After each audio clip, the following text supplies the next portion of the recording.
Audio Jungle.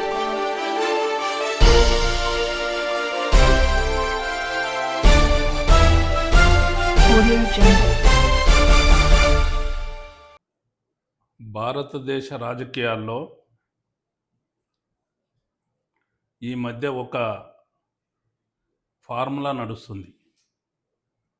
ముందు case పెట్టడం, తర్వాత ఆ కేసును పదే పదే మీడియాలో ట్రయల్ చేయించడం, తీర్పు రాకముందే వాళ్ళను పూర్తిగా నమ్మించే విధంగా ప్రజలను మోసం చేయడం. ఈరోజు దానికి బ్రేక్ పడ్డది.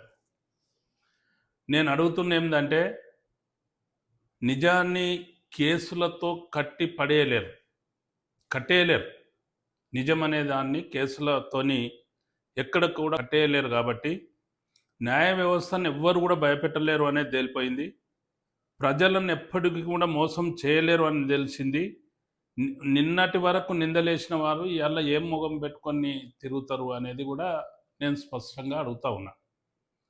ఎందుకంటే ఆ రోజు చెప్పినాం, ఏదైతే కేసులు బనాయిస్తూ ఉన్నారో, ఒకవైపు కాంగ్రెస్ పార్టీ, రెండో వైపు బీజేపీ పార్టీ, రాష్ట్రాన్ని ఏలుతున్న కాంగ్రెస్ పార్టీ, అదేవిధంగా భారతదేశాన్ని పరిపాలన చేస్తున్న భారతీయ జనతా పార్టీ, నరేంద్ర మోడీ గారి నాయకత్వం లోపల ఇలాంటి కేసులు మోపడం, నిరాధారమైన కేసులు మోపడము జరుగుతుందని మేము పదే పదే ప్రతి టీవీలో చెప్పినాం. ఈ కేసులో, లిక్కర్ కేసులో ఎటువంటి సాక్ష్యాధారాలు లేవు, ఓన్లీ రాజకీయ కక్షతోనే మోపుతా ఉన్నారు అని మేము చెప్పినాం. దాన్ని టీఆర్ఎస్ పార్టీ పైన రుద్ది ఏదో కవిత మేడంను బూచిగా చూయించి ఆమెతోని అనేకమైన దేశం లోపలనే ఎప్పుడు కూడా చరిత్రలో లేని విధంగా ఒక్క ముఖ్యమంత్రిని తీసుకెళ్ళి బంధించడం, ఆ విధంగా చేసి ఎన్నో అన్యాయాలకు ఒడిగట్టడం జరిగింది. ఈరోజు కోర్టు స్పష్టం చేసింది, న్యాయస్థానం స్పష్టం చేసింది, నిజము నిలకడగా తేలిపోతుంది అనేదానికి ఈరోజు నిదర్శనం. ఎందుకంటే కోర్టులు ఎక్కడ కూడా తప్పు చేయవనడానికి, ఈరోజు న్యాయ వ్యవస్థ ఇంకా కూడా బతికున్నది అనడానికి, న్యాయ వ్యవస్థ న్యాయాన్ని కాపాడుతుంది అనడానికి ఈ కేసే ఈరోజు వెలువడడం జరిగింది. ఆధారాలు లేకుండా, ఎటువంటి కేసే లేకుండా, ఎక్కడ కూడా ఆధారాలు చూపించలేక, అక్కడ జరిగింది ఒకటైతే చేసింది ఒకటి చేసుకొని రాజకీయ పబ్బం గడుపుకోవడానికి ఏదైతే చూడడం జరిగిందో, ఈరోజు ప్రజలకు బేషరతుగా క్షమాపణ చెప్పాల్సిన అవసరం ఉన్నది. దీనికి బాధ్యత వహించాల్సిన అవసరం ఉన్నది. కేంద్ర రాష్ట్ర ప్రభుత్వాల లోపల ఉన్న పాలకులు బాధ్యత వహించాల్సిన అవసరం ఉన్నది. ప్రధానమంత్రి గారు ఏం చెప్తారండి? ఈరోజు ఏం జరిగింది? ఈరోజు బీజేపీ ఎంపీలు ఏదైతే ప్రెస్సులు పెట్టి చెప్పడం జరిగిందో, రాష్ట్రంలో బీజేపీ పార్టీ నాయకులు చెప్పడం జరిగిందో, లేకుంటే అనేక కార్టూన్స్ వేసి మద్యం సీసాలతోని రకరకాలుగా హింసించడం జరిగిందో, నేను ఒక్కటే ప్రశ్నిస్తూ ఉన్నా.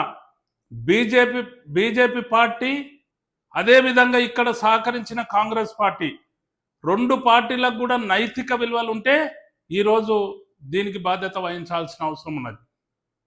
మేము చెప్పినాం, స్వరాష్ట్రాన్ని సాధించిన పార్టీ, స్వరాష్ట్రాన్ని సాధించిన కేసీఆర్ గారి నాయకత్వం లోపల రాష్ట్ర అభివృద్ధి జరుగుతుందని చెప్పినాం. రాష్ట్రంలో కేసులతోని మందిని భయపెట్టడం, విపక్షాలను బెదిరించడం, కేసుల పేర్ల మీద అందరిని కూడా భయభ్రాంతులకు చేసి పరిపాలన చేయడం కాదు అని చెప్పి స్పష్టంగా ఈరోజు తెలవడం జరిగింది. నేను ఒకటి ప్రశ్నిస్తూ ఉన్నా, ఎందుకంటే ఎంతోమంది న్యాయ నిపుణులు ఉన్నారు, ఎంతోమంది మేధావులు ఉన్నారు. ఈరోజు ఆలోచన చేయాల్సిన అవసరం ఉన్నది. భారతదేశ ప్రభుత్వం అడావుడిగా ఎంతోమందిని విచారణ పేరు మీద ఏదైతే రిమాండ్లు చేసి సంవత్సరాల కొలది జైళ్లపాలు చేయడం జరిగిందో, ఈరోజు ఆధారాలు లేకుండా చేసిందని చెప్పి మనం ఆ రోజు అంటే ఈరోజు కోర్టు అన్నది. ఇన్ని రోజులకైనా తేలిపోయింది. కానీ మరి వాళ్ళను నిర్బంధించడం లోపల ఎవరు బాధ్యత వహిస్తారు? వాళ్ళ భార్య పిల్లలు, వాళ్ళ సంసారము, వాళ్ళ క్యారెక్టరు అంతా దెబ్బతినతీరుగా చేసిన ప్రభుత్వాలు ఎవరు బాధ్యత వహిస్తారు అనేది కూడా ప్రజలు ఆలోచన చేయాల్సిన అవసరం ఉన్నది, మేధావులు ఆలోచన చేయాల్సిన అవసరం ఉన్నది. ఎందుకంటే ఎటువంటి ఆధారాలు లేకుండా ఎక్కడ కూడా క్రైమ్ జరిగిన దాంట్లో వీళ్ళ పాత్ర లేనిది, వీళ్ళ పాత్ర ఉన్నట్లు ఎటువంటి చిన్న ఆధారాలు కూడా లేకుండా చూపించడం జరిగిందో సమాజము తల వంచుకునే తీరుగా న్యాయ వ్యవస్థ ఈరోజు నిజాన్ని నిగ్గుగా తేల్చడం జరిగింది, నిజాన్ని బయట పెట్టడం జరిగింది. అందుకే నేను ఇప్పటి కూడా ప్రభుత్వాలకు డిమాండ్ చేస్తూ ఉన్నా, పరిపాలన అనేది అభివృద్ధి చేయాల్సిన అవసరం ఉన్నది. పరిపాలన అనేది నిష్పక్షపాతంగా ఉండాల్సిన అవసరం ఉన్నది. విపక్షాలను భయపెట్టించి విపక్షాలను పైన నిరాధారమైన కేసులు పెట్టి పరిపాలన చేయడం తగదు అని చెప్పి ఇప్పటికి కూడా నేను హితవు చెప్తా ఉన్నా. జై తెలంగాణ, జై కేసీఆర్.